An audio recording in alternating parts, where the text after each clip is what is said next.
Hello students, जय Shri Krishna. 8th class, कैसे हैं आप सब बच्चों?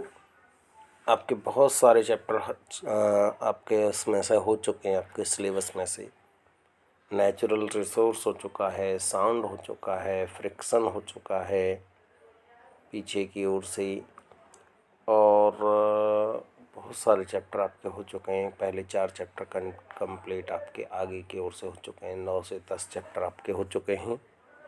और बच्चों, थोड़ा सा पढ़ने की आदत डाल लीजिए, कहीं ना कहीं आपको काम इसका ये श्योर मान लीजिए कि पढ़ा हुआ कोई भी चीज़ कभी बेकार नहीं जाता, आपके लिए भी और हमारे लिए भी। तो इसलिए अपने स्टडी को बरकरार बनाए रखें। चलिए आगे चलते हैं, नेचुरल रिसोर्स के ऊपर चलते हैं।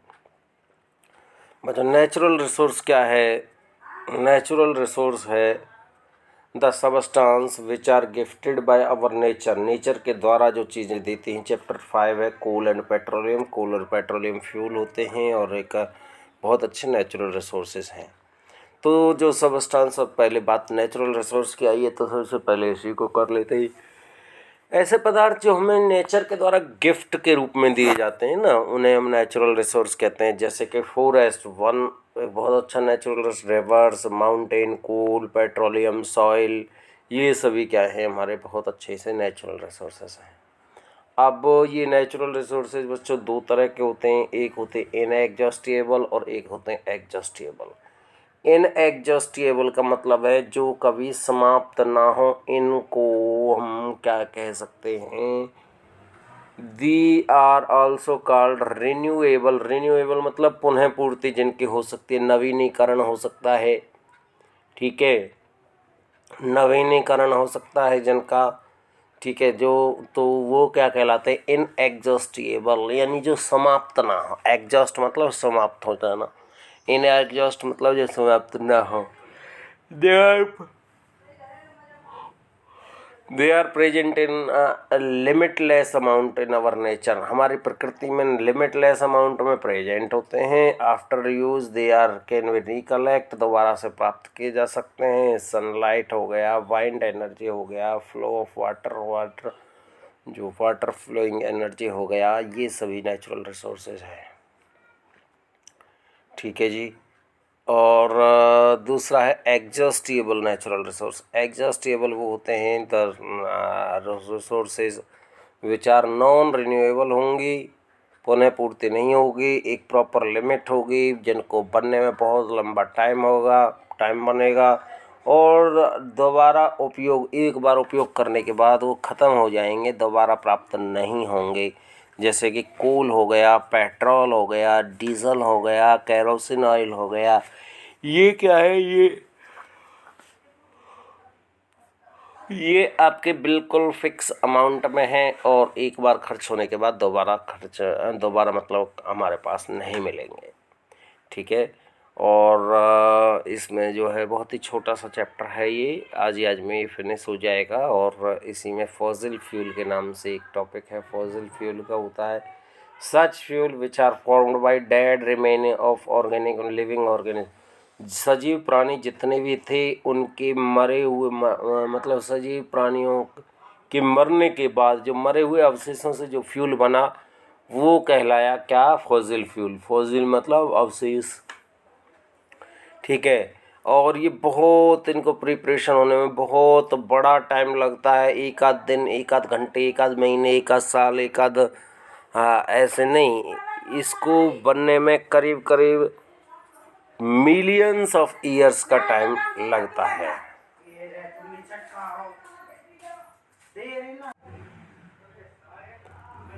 ठीक है जी।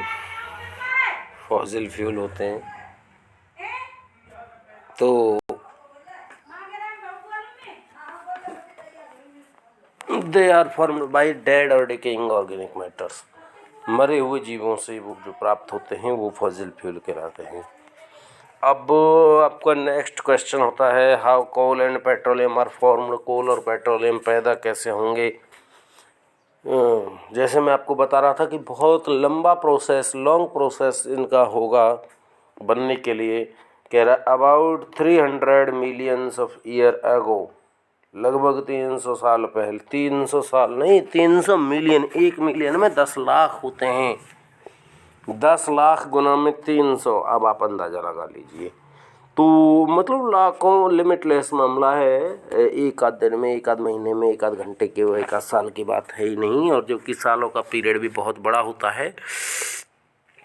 चलिए ठीक है, इतने साल पहले क्या होता है, हैवी अर्थक्वेक आया होगा कहीं पे, जो लो लोइंग एरिया थे, उनके अंदर plant and animals present in low lying areas are buried under the soil. वो जमीन के हलचल के, अर्थक्वेक, भूकंप वगैरह जो आते हैं, उनके कारण वो क्या हो गए होंगे, दब गए होंगे ज़मीन में, और उनके ऊपर फिर इन लाखों वर्षों में, इतने सालों में कंटिन्यूस सॉइल की जो है लेयर्स वो बनती चली गई होंगी उनके ऊपर कंटिन्यूसली। और जब उनके ऊपर लेयर के ऊपर दूसरी, तीसरी, चौथी, पाँचवीं, 10वीं, 1000वीं, लाखवीं, इतने सालों में इतनी सारी लेयर्स उनके ऊपर जम गई होंगे, तो उसके जो, जब वो ज़मीन के अंदर दबे हुए होंगे, तो उसके हाई टेम्परेचर के कारण, हाई प्रेशर के कारण, जो प्लांट हैं और जो एनिमल हैं, एनिमल के जो हार्ड पार्ट हैं जैसे कि बोन वगैरह, वो तो चेंज हो गए किस में, कोल में। प्लांट के पार्ट, प्लांट, ठीक है, और एनिमल्स के बोन्स इत्यादि etc, तो ये तो चेंज हो गए कोल में। और बाकी जो एनिमल्स के अंदर जो फैट था, जो वसा वगैरह थी, वो सब पिघल करके, मेल्ट होकर के वो किस में बन गई, पेट्रोलियम में बन गई। ठीक है जी, तो ये इस तरह से एक बहुत ही लंबा प्रोसेस है। कोल एंड पेट्रोलियम दोनों का एक ही आंसर हो जाएगा, हाउ कोल इज़ फॉर्म्ड या हाउ पेट्रोलियम इज़ फॉर्म्ड, दोनों का एक ही आंसर हो जाएगा, और दोनों को आप इजीली आप कर पाएंगे। ठीक है जी।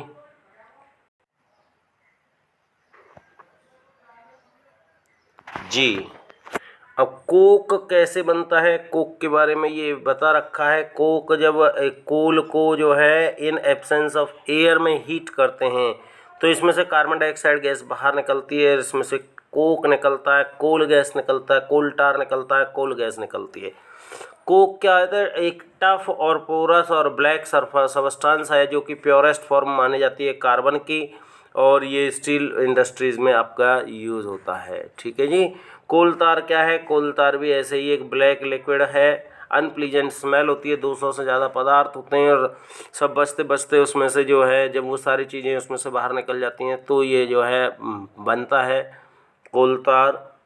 और कोल तार बनने के बाद में ये जो है बहुत सारी फैक्ट्रियों में काम आता है, सिंथेटिक डाई बनाने में, ड्रग्स बनाने में, एक्सप्लोसिव विस्फोटक पदार्थ, परफ्यूम वगैरह बनाने में, इन सब चीज़ों में इसका यूज होता है। ठीक है, कोल गैस मैं आपको बता ही चुका हूँ। ठीक है, कोल गैस जो है वो मतलब इससे प्रोड्यूस होती है। और इसके बाद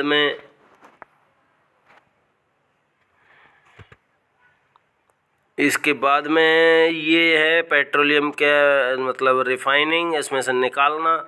देखिए ये इस तरह से आपका एक यहाँ पे एक सोर्स है, एक भंडार है पेट्रोलियम का, और ये सॉइल की एक तरह से नॉन पोरस रॉक्स के बीच में होता है, रिजर्व होता है, और इसके ऊपर गैस भरी हुई होती है, नीचे ऑयल होता है, वाटर होता है, और क्या करते हैं हम, छेद कर लेते हैं, वेल बना लेते हैं, और वेल के द्वारा पहले तो गैस निकलेगी उसमें से, और उसके और नीचे की ओर से ऑयल निकल आएगा। ठीक है ना, तो इस तरह से हम जो है पेट्रोलियम को बाहर निकाल पाते हैं। तो स्टूडेंट्स,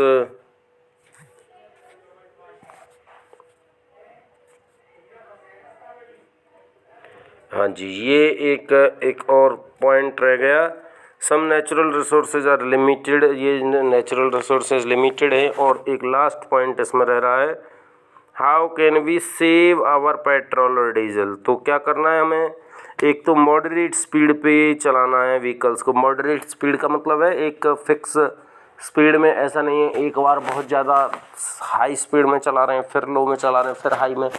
तो अगर हम ऐसा करते हैं, तो आपने बाइक वगैरह में देखा होगा ग्रीन सा निशान होता है स्पीडोमीटर में, ठीक है। जो जो उसका स्पीडोमीटर होता है उसमें ग्रीन ग्रीन सा निशान होता है, उस पर लिखा होता है इकोनॉमी। मतलब आप उस स्पीड पे अगर अपने व्हीकल को चलाते हैं तो वो इकोनॉमिकल रेट से सही रहेगा, मतलब वो कम फ्यूल जो है इन्वेस्ट होगा उसमें। और इंजन को ट्रैफिक लाइट वगैरह पे ऑफ कर देना चाहिए, किसी का वेट कर रहे हैं तो ऑफ कर देना चाहिए। Ensure correct the tyre pressure.